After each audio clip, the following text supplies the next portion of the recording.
All right, 8 o'clock hour is here. It's Thursday. You know that means one and one thing only. The great Sam Amick from The Athletic joining us. Jason Ross, JMRs, as we bring in Sam. Good morning, Sam. How are you? Good morning, gentlemen. Hanging in there. How are you? Doing well. Were you in the Bay last night? I'm still in the Bay this morning. A little weary, a little late night, but yeah, still here. Covered that game. Are you concussed, non-concussed? Is AD going to be okay, Sam, for Game 6? Yeah, it's funny. As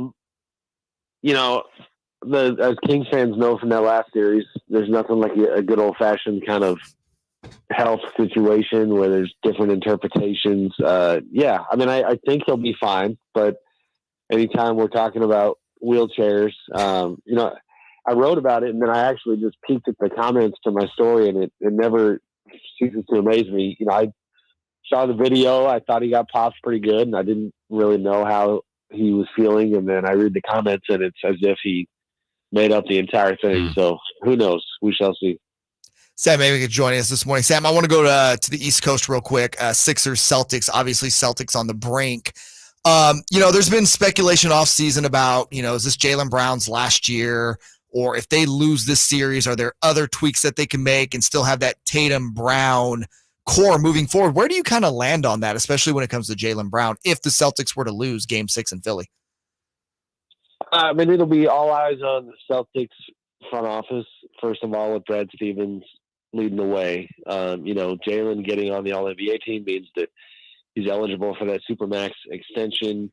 My understanding going in, recently and during the playoffs in terms of how he saw it was that, yes, there were, issues that have been well chronicled in terms issues is the wrong word, but he had thought about perhaps, doing his thing elsewhere and being a kind of the alpha. But if the Supermax extension was there, that was the type of thing that, money talks on that level, and he would very likely sign that deal. Now, it's a question of how far does Boston go? Can they get out of the hole they're in? And that's where the playoffs become so interesting in general, is that we're seeing in real time kind of, where each of these individual guys' stories are going to go and these team stories are going to go. And I think it is very likely that he sticks around in Boston, but again, it does matter how they finish, and we'll see what happens. Yeah, I felt all along, Sam, in that series specifically, that Philly probably has more to lose as far as what they could lose if they were to fall short in this series.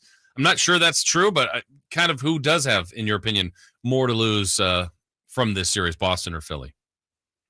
Yeah, it's pretty comparable to me, Jay, because it's just, I guess if you call it more, meaning Jaylen Brown is a younger wing, even maybe they have a little more, but they could lose Jaylen Brown, and the Sixers could lose James Harden, who is not a young man anymore, but who is playing at an elite level on some nights, an MVP caliber level on some nights, and he's a free agent this summer. We wrote about that a couple months ago, and the idea that he certainly may go back to Houston, and it's really kind of similar. If the Sixers win a title, if they come close to winning a title, then that's going to change, or at least color how James sees his situation. So I think there's some parallels there for sure. When it comes to coaching in the Celtics, because I think there's going to be a lot of eyes on that too. Joe Mazzulla right now, again, recency bias has been really, all eyes have been on him. Obviously you get the Ime Udoka comparison there a lot, but how much is Will Hardy not being on that Boston bench, you think, really affected them as well? I think anytime you got a first-year head coach, it's losing anybody, like a Will Hardy, where he's a first-time head coach as well in Utah, but, a guy who could have helped add strength to the assistant coaching staff. And I do agree that there's some recency bias. Joe is, getting out coached in this series, and that really is all that matters. It doesn't matter what you did in the regular season anymore. I also think, let's not get ahead of ourselves, because as great a resume as Doc Rivers has, we know how many times his teams have struggled to hold leads in playoff series. I guess he should be happy it's not 3-1 at this point, because that's even worse for him typically. But Joe Joe did a fantastic job this year, but I think having a hard time right now. As we're talking with Sam Amick from The Athletic, bouncing back to the series that you're covering, the Warriors and the Lakers. We were kind of discussing, how important Game 6 feels. Obviously, the Warriors have to win to keep their season going, but are you in the camp too, Sam, that thinks the Lakers have to win that game to – they don't want to go back to San Francisco, I'm sure. I don't know what their odds would be to win a Game 7 there, but at this point, does Game 6 feel like the series to you? Yeah, no doubt. We've been trying to, in the media, figure out, how to phrase these games that are not technically must-win. Mm-hmm. Obviously, a must-win for the Warriors. Somebody, I forget who had said the 49ers, apparently, I think it was, have a phrase that they call it a gotta-have a game, where it's like mathematically you don't have to, but you really, really need it. But, that's the Lakers. I kind of love the idea in general that, because I've seen it happen before, teams coming back from 3-1, that I know the history, I know the math, but I've also, I've kind of reached the point where, especially when you're talking about a 4-time champ and a dynasty, that it's just the idea of winning 3 games in a row is not outside the realm of possibility. You can't tell me it is. And you saw that last night where it was like, oh, wow, okay, they got one. Now, yes, the pressure is back on the Lakers. And then, if the Warriors get Game 6, then all of a sudden, guess what? All that history, is smiling upon the Warriors again because of the history in Game 7 and the home team. So we'll see. The series is so unique, though, because the whistle has been an even bigger factor than I think it has been for most series. I wrote about that last night, and we'll see kind of where it goes from here. Sam Amick from The Athletic joining us tonight. Sam, I want to switch over to the All-NBA teams, which were announced yesterday. Me and Jason were talking about it a little earlier this morning. We were kind of surprised SGA made first team All-NBA. When you look at the 3 teams, did it kind of lay out the way you thought it would, or did you have some surprises on there too? Yeah, that one didn't shock me that much. You're talking about a guy that, the positional aspect of it will always change things. If you what am I trying to say? If you break down like MVP lists and then All NBA, I had Sabonis 5th in MVP, which I still feel fine about for the regular season. But he ends up being 3rd on 3rd team because of the positional component. SGA is a guy that, I think, got some MVP votes. And so I don't have a problem with first team. He was fantastic. Beyond that, to be honest, a little surprised that LeBron got on there. I know that sounds really counterintuitive, but I did not vote for him. I kind of had a unofficial, 60 plus game minimum requirement this year, because next year it's going to be 65 games. And I felt like, the least I could do was 60, and that cut out guys like LeBron and John Morant. Kind of made my decisions easier. So when I saw LeBron got it, I was a little surprised. Are you for, I know it's not your decision, but the fact that there can be a financial windfall, or negative in this case, I know it hurt John Morant financially for not being on one of the All-NBA teams, and it will be a bonus for a guy like Jaylen Brown. You think this is a good kind of financial structure for these individuals? Is this a good thing, I guess?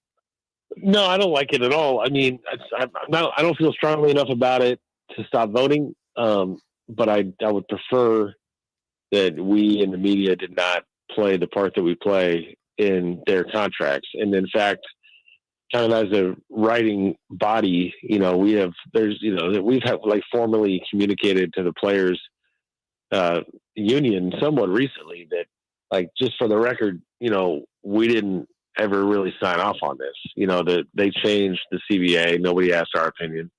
And it just kind of is what it is. And it does create, I think, an uncomfortable dynamic, because it's one thing to vote for the awards, but then, when you have the idea that because the votes are publicized, that conceivably, we're trying to cover these players, and now the players themselves or the agents could look at the list and say, look at this guy.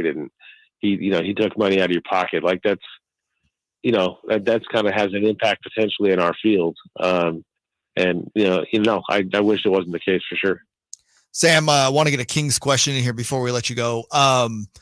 Mike Brown was overseas checking out Sasha Vezenkov the other day, said he thinks that he would fit great in Sacramento. Do you have any intel other than what we know that's been reported on that, whether or not that's a likely scenario to happen next year? No, I think that it's not hard to read the room, and two things jump out at me. The degree to which the Kings discussed him after the season came to an end, and their willingness to kind of pull the curtain back a little bit on that front. And then again, like you said, the idea that Mike Brown, who had a pretty long season and would have been well within his right to head to Cancun, instead headed across the planet to go see him play. So I find it very interesting. I don't know a ton about him as a player. I've seen the clips, highlights are highlights, but man, if he's that guy that you see in the highlights, then who knows? Maybe it's a really compelling solution to their small forward situation this summer. And, beyond that, it almost has shades of kind of the Hito Turkoglu situation back in the day when, an international guy kind of came out of nowhere to help the Kings. All right, in our final minute, one other thing related to the Kings, Harrison Barnes will be a free agent. Kings will have to make a decision on him. No matter what they decide, Sam, what kind of market is there for a veteran like Harrison Barnes? Yeah, I mean, there's always a market. I think his playoff finish is going to make it a tricky discussion and analysis for the Kings, because they should be one of those teams on the short list of those teams that is now trying to be aggressive about getting to the next level. And I don't know that, they're going to have to look to upgrade. That's the bottom line. And Harrison had a good year. But it's just a matter of that's the only position where starting position where you've got a guy coming up free agency wise. And I think they got to look at how to upgrade. And that's not a knock on him at all. That's just the reality of the league. And elsewhere, you've only got 3-4 teams with significant cap room. And so, we'll kind of see where those talks go. All right, Sam, we always appreciate it. Enjoy your time down there following this series, and we'll check out everything you do in the Athletics. Sam, we look forward to talking to you next Thursday. Thanks, guys. Appreciate it. All right, thank you. That's the great Sam Amick. All guests come to you from the Folsom Lake Honda Hotline. Folsom Lake Honda, your one-stop Honda shop. All right, Jay and I will be back. Got to recap some of the stuff